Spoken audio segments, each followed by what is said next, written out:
قریش کے سرداروں نے اسے جادوئی کلام کہہ کر ڈرایا، ایک ایسا کلام جو باپ کو بیٹے سے اور شوہر کو بیوی سے جدا کر دیتا ہے۔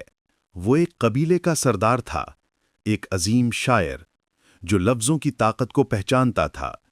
اس نے اس جادو سے بچنے کے لیے اپنے کانوں میں روئی ٹھونس لی تاکہ حق کی آواز اس تک نہ پہنچ سکے۔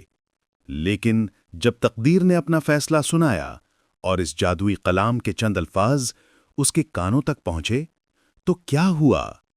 یہ کہانی ہے ایک ایسے انسان کی جو سچائی سے بھاگ رہا تھا، لیکن قرآن کے الفاظ کی طاقت نے اسے نہ صرف جھکنے پر مجبور کیا بلکہ اسے ہدایت کا روشن مینار بنا دیا۔ آئیے سنتے ہیں حضرت طفیل بن عمرو الدوسی رضی اللہ عنہ کی ایمان افروز داستان۔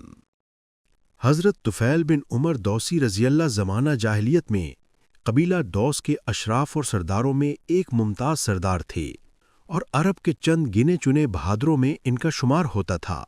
ایسے سخی تھے کہ کبھی ہنڈیا چولہے سے نہ اترتی، اور ایسے فراخ دل تھے کہ کسی بھی ضرورت مند کی آمد پر ان کے گھر کا دروازہ بند نہ ہوا۔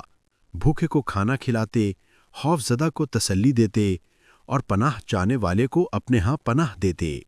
اس کے ساتھ وہ بلا کے ذہین فتین تھے۔ انہیں نہایت حساس دل ملا تھا۔ ان کا شعور بہت لطیف تھا، کلام کے تیور پہچانتے تھے اور ایسی بات کرتے جو جادو کا سا اثر رکھتی۔ جناب طفیل رضی اللہ نے تمامہ میں اپنا گھر بار چھوڑ کر مکہ معظمہ کا رخ کیا۔ یہ وہ وقت تھا جب رسول اکرم صلی اللہ علیہ وسلم اور کفار قریش میں کفر و ایمان کی مارکہ آرائی ہو رہی تھی۔ ہر فریق کی خواہش تھی کہ اپنے گرد زیادہ سے زیادہ ہم نوا جمع کرے اور لڑائی جیتنے کے لیے زیادہ سے زیادہ اپنے مددگار اور معاون پیدا کر لے۔ رسول اللہ صلی اللہ علیہ وسلم تو لوگوں کو اپنے رب کی طرف بلاتے تھے، اور آپ کا اصل ہتھیار ایمان کی محکمی اور حق پر یقین رکھنا تھا۔ اس کے برعکس کفار قریش کوشاں تھے کہ آپ کی دعوت کو رد کر دیں اور اس سلسلہ میں ہر حربہ استعمال کریں۔ یہی نہیں بلکہ لوگوں کو آپ کے پاس آنے سے روکیں۔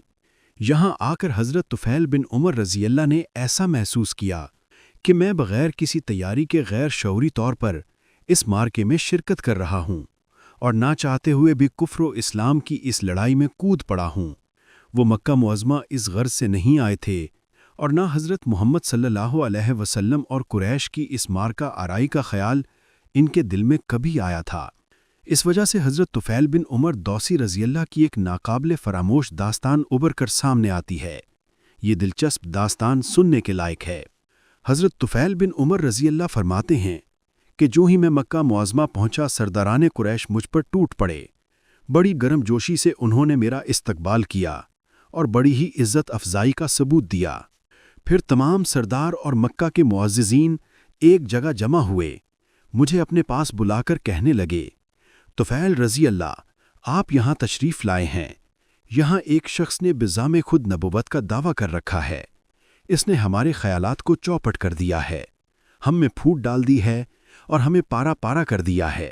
اندیشہ ہے کہ یہ مصیبت کہیں آپ کی قوم پر بھی نازل نہ ہو جائے۔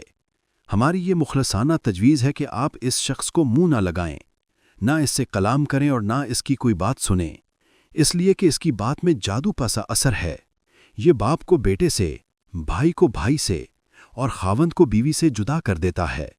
حضرت طفیل رضی اللہ فرماتے ہیں، باخلا وہ مجھے مسلسل حضرت محمد صلی اللہ علیہ وسلم کی طرف منسوب عجیب و غریب داستانیں سناتے رہے اور مجھے ڈراتے رہے، یہاں تک کہ میں نے دل میں ٹھان لی کہ میں آپ کے قریب تک نہیں پھولوں گا، نہ آپ سے بات کروں گا اور نہ ہی آپ کی بات سنوں گا۔ صبح کے وقت جب میں طواف کعبہ اور بیت اللہ میں رکھے گئے بتوں سے برکت حاصل کرنے کے لیے گھر سے نکلا، جن کی کہ ہم بہت تعظیم کیا کرتے تھے، تو از راہ احتیاط میں نے اپنے کانوں میں روئی ٹھونس لی کہ مابدا میرے کانوں میں کوئی بات پڑ جائے۔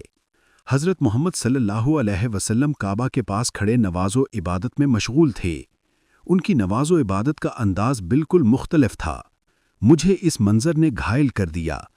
آپ کا یہ طریقہ عبادت مجھے ایسا بھایا کہ رگ رگ میں مسرت کی ایک لرزش دل ہی دل میں محسوس کیا کہ غیر ارادی طور پر آہستہ آہستہ آپ کے قریب ہوتا جا رہا ہوں، یہاں تک کہ بالآخر میں صحیح آپ کے قریب ہو گیا۔ اللہ تعالیٰ کو بھی شاید یہی منظور تھا کہ میں آپ کی چند باتیں سن ہی لوں۔ چنانچہ میں نے رسول اللہ صلی اللہ علیہ وسلم سے عمدہ اور اچھی باتیں سنی۔ اس پر دل میں خیال آیا، طفیل بڑے افسوس کی بات ہے، تو ایک دانش مند شاعر ہے، حسن و قب کو خوب پہچانتا ہے۔ یہ شخص جو کچھ بھی کہتا ہے اس کے سن لینے میں حرج ہی کیا ہے؟ اس نے اگر کوئی معقول بات کی تو مان لینا، بری بات کی تو دامن جھٹک کر الگ ہو جانا۔ جناب طفیل رضی اللہ فرماتے ہیں، میں وہاں مسجد میں ہی ٹھہرا رہا، یہاں تک کہ رسول اقدس صلی اللہ علیہ وسلم عبادت سے فارغ ہو کر اپنے گھر کو چل دیے۔ میں بھی آپ کے پیچھے چل دیا۔ جب آپ اپنے گھر میں داخل ہو گئے تو میں آپ کے ساتھ وہاں پہنچا۔ میں نے عرض کی، یا رسول اللہ صلی اللہ علیہ وسلم، آپ کی قوم نے مجھ سے آپ کے بارے میں بہت سی باتیں کی ہیں۔ مجھے یہ مسلسل ڈراتے اور خوف زدہ کرتے رہے کہ کہیں میں آپ کی باتیں سن کر متاثر نہ ہو جاؤں۔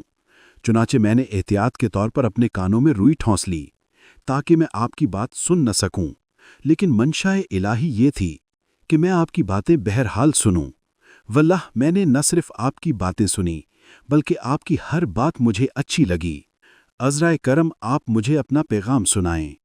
رسول اقدس صلی اللہ علیہ وسلم نے اپنی دعوت پیش کرتے ہوئے سورہ اخلاص اور فلق کی تلاوت فرمائی۔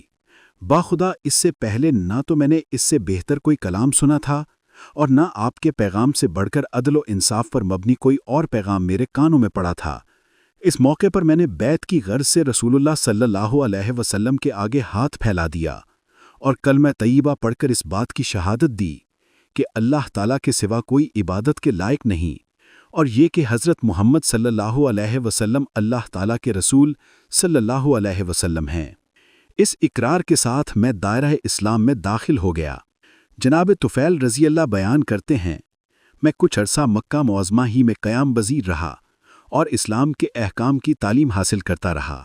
حتی الامکان اس عرصہ میں قرآن مجید کے کچھ اجزاء زبانی یاد کیے، اور جب میں نے اپنے وطن اور قوم کی طرف لوٹنے کا عزم کیا تو آپ کی خدمت میں حاضر ہوا اور کہا، یا رسول اللہ صلی اللہ علیہ وسلم، میں ایک ایسا شخص ہوں کہ میرا قبیلہ میری بات مانتا ہے۔ اب میں ان کے ہاں واپس جا رہا ہوں اور وہ بھی اسلام کا داعی بن کر۔ دعا کیجیے کہ اللہ تعالیٰ کوئی ایسی نشانی عطا کر دے جب میں انہیں اللہ تعالیٰ کی طرف بلاؤں تو وہ میری مددگار ثابت ہو۔ اس پر آپ نے میرے لیے دعا کی، الہی اس کو اس طرح کی ایک نشانی عطا کر دے جو ہر اس وقت اس کے کام آئے جب بھی یہ خیر و خوبی کا قصد کرے۔ میں جب وہاں سے اپنے وطن کی طرف چل پڑا اور اپنی بستی کے قریب ایسے مقام پر پہنچا جہاں سے قوم کے در و دیوار صاف نظر آ رہے تھے، تو کیا دیکھتا ہوں کہ اچانک میری پیشانی پر چراغ کی مانند ایک روشنی دمک رہی ہے۔ میں نے اللہ تعالیٰ سے التجا کی، الہی اس روشنی کو میرے چہرے کی بجائے کسی اور چیز میں منتقل فرما، مابدا کہ میری قوم میرا چہرہ دیکھ کر یہ کہے کہ اپنا آبائی دین چھوڑنے کی یہ سزا ہے، روشنی نہیں۔ میرا یہ کہنا تھا کہ یہ روشنی میرے چہرے سے ہٹ کر میرے نیزے کے بالائی حصہ میں مرکوز ہو گئی۔ ایسا معلوم ہو رہا تھا جیسے کوئی قندیل نیزے میں چمک رہی ہے۔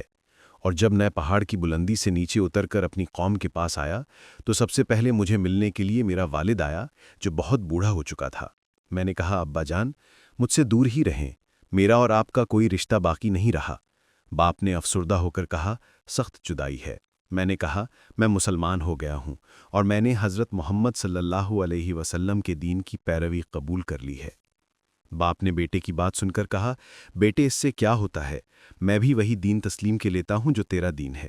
میں نے کہا، اچھا، پھر غسل کر لیجئے اور اپنے کپڑے دھو کر اجلے کر لیجئے، اور آئیے میں آپ کو وہی تعلیم دوں گا جو میں نے حاصل کی ہے۔ ابا جان نے میری بات مان لی، غسل کیا اور صاف ستھرے کپڑے پہن کر قبول اسلام کے لیے تیار ہو گئے۔ میں نے اسلام کی دعوت دی اور وہ فوراً مسلمان ہو گئے۔ اس کے بعد میرے پاس میری بیوی آئی۔ میں نے کہا، مجھ سے دور ہی رہے تو اچھا ہے، میرے اور تیرے درمیان اب کوئی ناتا باقی نہیں رہا۔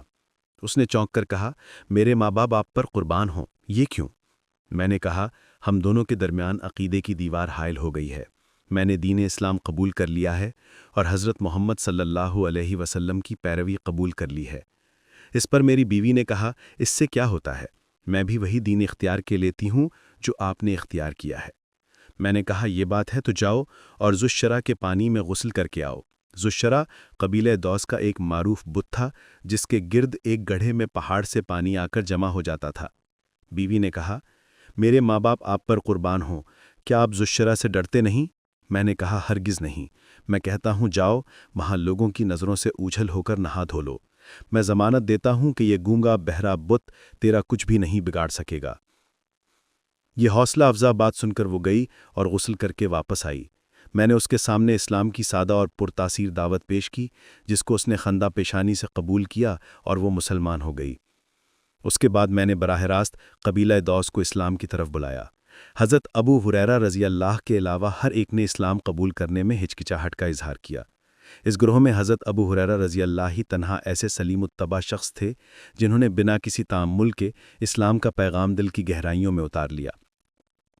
حضرت طفیل رضی اللہ بیان فرماتے ہیں، ایک دفعہ میں رسول اللہ صلی اللہ علیہ وسلم کی خدمت اقدس مکہ معظمہ حاضر ہوا اور حضرت ابو ہریرہ رضی اللہ بھی میرے ساتھ تھے۔ نبی اکرم صلی اللہ علیہ وسلم نے مجھ سے دریافت فرمایا، طفیل رضی اللہ، صورتحال کیا ہے؟ میں نے عرض کی، حضور، لوگوں کے دلوں پر پردے پڑے ہیں، کفر نے شدت اختیار کر لی ہے اور قبیلہ دوس پر فسق و فجور اور نافرمانی کا خصوصیت سے غلبہ ہے۔ یہ سننا تھا کہ رسول اللہ صلی اللہ علیہ وسلم اٹھے، وضو کیا، نماز پڑھی اور آسمان کی طرف ہاتھ اٹھا کر کچھ کہنا چاہا۔ حضرت ابو ہریرہ رضی اللہ فرماتے ہیں کہ جب میں نے آپ کو اس حالت میں دیکھا تو میں دل ہی دل میں ڈر گیا کہ مبادا میری قوم کو بددعائیں دیں اور وہ ہلاک ہو جائے۔ میں نے افسردگی کے عالم میں کہا، ہائے میری قوم! لیکن رحمت دو عالم رسول معظم صلی اللہ علیہ وسلم نے جو فرمایا وہ یہ تھا، الہی قبیلہ دوس کو ہدایت دے، الہی قبیلہ دوس کو ہدایت دے، الہی دوس کو ہدایت دے۔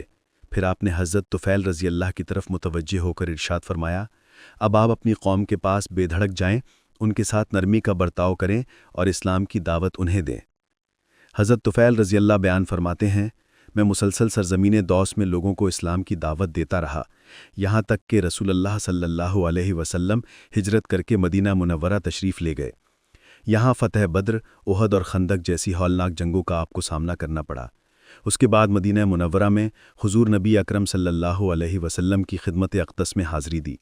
اس دفعہ میرے ہمراہ قبیلہ دوس کے تقریباً 80 گھرانے تھے جو نعمت اسلام سے مشرف ہو چکے تھے اور ان کی اسلامی حالت بہت بہتر تھی۔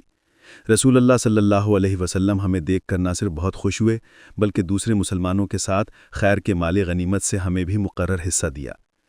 ہم نے التجا کی، یا رسول اللہ صلی اللہ علیہ وسلم، ہر جنگ میں ہمیں میمنہ میں رکھیے، یعنی لشکر کے دائیں پہلو پر، اور لفظ مبرور ہمارا شعار مقرر فرما دیجیے۔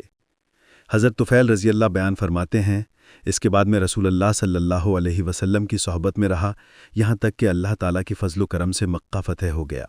میں نے عرض کیا، رسول اللہ صلی اللہ علیہ وسلم، بہتر یہ ہے کہ آپ مجھے عمرو بن حمہ کے بت ذوالقفین کی طرف روانہ کریں تاکہ میں اسے توڑ آتش کر سکوں۔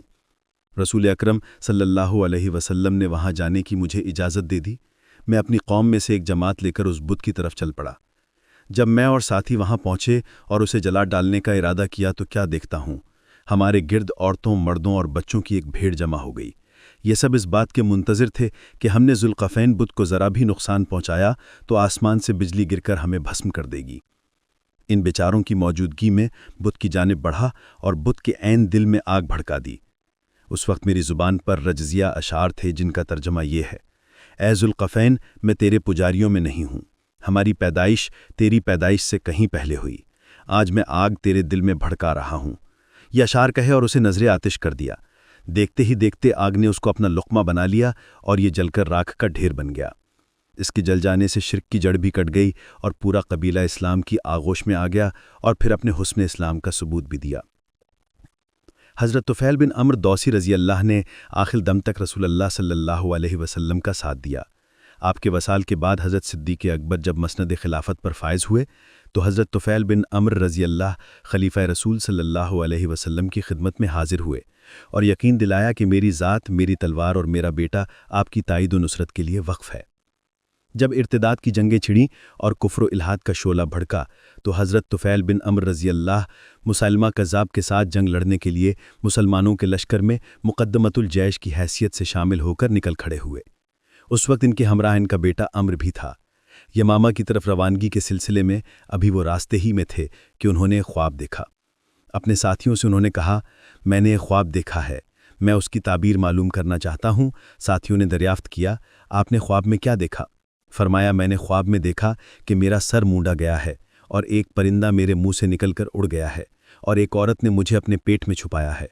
میں نے یہ بھی دیکھا کہ میرا بیٹا امر بھی بڑی تیزی سے بھاگتا ہوا میرے پیچھے پیچھے آ رہا ہے، لیکن میرے اور اس کے درمیان کوئی چیز حائل ہو گئی۔ ساتھیوں نے کہا خواب تو اچھا ہے۔ انہوں نے کہا بخدا میں نے اس کی ایک تعبیر کی ہے۔ سر مونڈنے سے مراد ہے کہ میرا سر کاٹ دیا جائے گا۔ پرندہ جو میرے منہ سے نکل کر اڑ گیا ہے اس کے معنی ہے کہ میری روح پرواز کر جائے گی، اور وہ عورت جس نے مجھے اپنے پیٹ میں چھپایا ہے زمین ہے جو کھودی جائے گی اور مجھے اس میں دفن کر دیا جائے گا۔ میری دلی تمنا ہے کہ مجھے شہادت کا رتبہ نصیب ہو۔ رہا میرے بیٹے کا تیزی سے میرے پیچھے بھاگنا، تو اس سے یہ مراد ہے کہ وہ بھی میری طرح شہادت کی تلاش میں سرگردہ رہے گا جو میرا مقدر ہے، لیکن اسے شہادت کا یہ مقام میرے بعد اس وقت ملے گا جب اللہ تعالیٰ کو منظور ہوگا۔ معرکہ یمامہ میں اس جلیل القدر صحابی حضرت طفیل بن عمر رضی اللہ دوسی کو بڑی کڑی آزمائش سے دوچار ہونا پڑا، اور اس معرکے میں لڑتے ہوئے اور طرح طرح کی آزمائشوں سے گزرتے ہوئے جام شہادت نوش فرمانے کی سعادت حاصل ہوئی، اور ان کا بیٹا امر بھی لگاتار دشمنوں سے سرے پیکار رہا، یہاں تک کہ زخموں نے اسے چور کر دیا، اور یہ اس طرح ارض یمامہ میں اپنے باپ کو اور اپنا کٹا ہوا ہاتھ چھوڑ کر مدینہ واپس لوٹ آیا۔ حضرت عمر بن خطاب رضی اللہ کے دور خلافت میں ایک مرتبہ حضرت عمر بن طفیل رضی اللہ آپ سے ملاقات کے لیے تشریف لائے۔ دسترخوان بچھا، اس وقت متعدد لوگ آپ کے پاس بیٹھے تھے۔ آپ نے سب کو کہانی کی دعوت دی۔ حضرت عمر بن طفیل رضی اللہ ایک طرف الگ ہو کر بیٹھے رہے۔ فاروق اعظم رضی اللہ نے دریافت کیا، کیا بات ہے، آپ کھانے میں شامل نہیں ہو رہے؟ ایسا تو نہیں ہے کہ آپ اپنے کٹے ہوئے ہاتھ کی وجہ سے شرم محسوس کر رہے ہوں؟ جواب دیا، امیر المومنین بالکل یہی بات ہے۔ آپ نے ارشاد فرمایا، خدا کی قسم اس وقت آپ کے علاوہ کسی کو یہ شرف حاصل نہیں ہوا کہ اس کے جسم کا ایک حصہ اس سے پہلے جنت میں پہنچ جائے، یعنی ان کا وہ ہاتھ جو کٹ کر ان سے پہلے جنت میں پہنچ چکا ہے۔ حضرت عمرو بن طفیل رضی اللہ کو شہادت سے فیض یاب ہونے کا خواب اسی وقت سے نظر آنے لگا تھا جب یہ اپنے باپ سے جدا ہو گئے تھے۔ غزوہ یرموک نے ان کے خواب کو پورا کر دیا۔ دیگر مجاہدین کے ساتھ یہ جہاد میں کود پڑے اور دشمنوں سے لڑتے ہوئے اس جام شہادت کو نوش فرمایا جس کی ان کے والد نے تمنا کی تھی۔ حضرت طفیل بن عمر دوسی رضی اللہ پر خدا تعالیٰ کی رحمت ہو، یہ خود بھی شہید ہوئے اور ایک شہید کے باپ ہونے کا انہیں شرف بھی حاصل ہوا۔ حضرت طفیل بن عمر دوسی رضی اللہ کے مفصل حالات زندگی معلوم کرنے کے لیے درج ذیل کتابوں کا مطالعہ کریں۔ 1 الاصابہ فی تمیز الصحابہ، 2 الاستیاب لابن عبد البر طبع حیدرآباد، 3 اسد الغابہ، 4 صفت الصفوہ، 5 سیر اعلام النبالہ، 6 مختصر تاریخ دمشق، 7 البدایہ والنہایہ، اور 8 شہدائے اسلام۔ 286 213 211 55 53 26 25 اور 63 59 12 347 6 136 138 تمام۔